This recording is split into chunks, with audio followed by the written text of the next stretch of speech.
He said it with a smirk, a slow, satisfied smirk meant to bruise me. We were halfway through dinner when my wife's father leaned back, dabbed his lips with a cloth napkin, and delivered the line he'd probably rehearsed in the mirror. "You're not even half the man my 16-year-old grandson is." The table went quiet. My wife stared at her plate, my son froze mid-bite, and something inside me clicked. I didn't raise my voice, I didn't break. I just pushed my chair back slow enough for everyone to hear the legs scrape the floor. "Then he can start paying your salary," I said, locking eyes with him. "Because you're fired." He blinked, then again. His jaw twitched. "Salary? What salary?" And that's where the real story begins. I used to admire him, my wife's father, Haroon Malik. Self-made, respected, sharp-tongued, but generous when he wanted to be. For years, I tried to earn his approval, thinking acceptance was the final missing brick in our family. He let me believe we were partners, let me believe he trusted me, let me believe he respected my marriage, my home, my son. I should have known men like him only respect mirrors, reflections of themselves.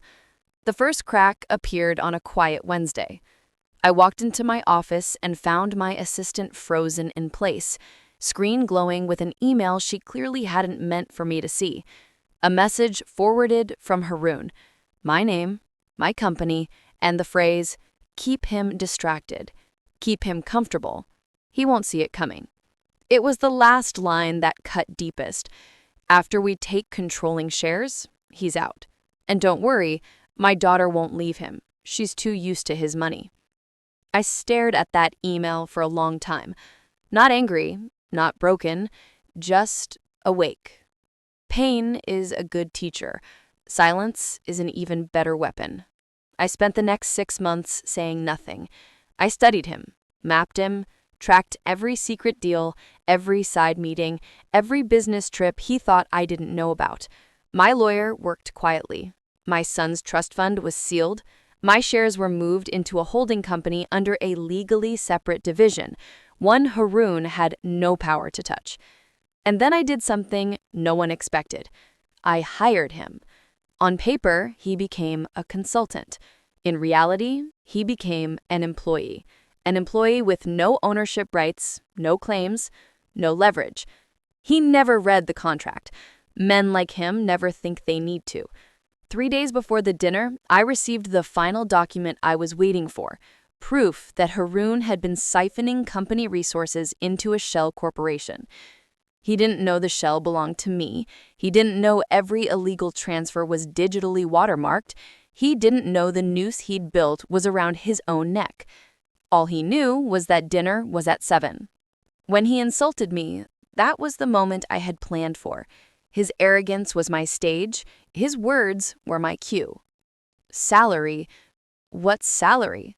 he repeated, louder this time, thinking he had me pinned. I slid a black folder across the table. He hesitated before opening it.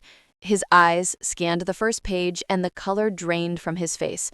Consultant contract, employee terms, termination clause, repayment clause, and beneath all of it, a neat stack of documents outlining every illegal transaction traced directly to him.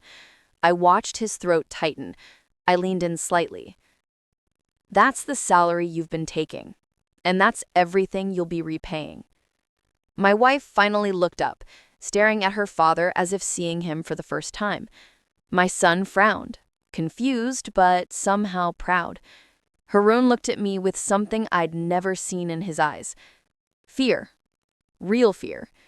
He tried to speak, but the words strangled themselves.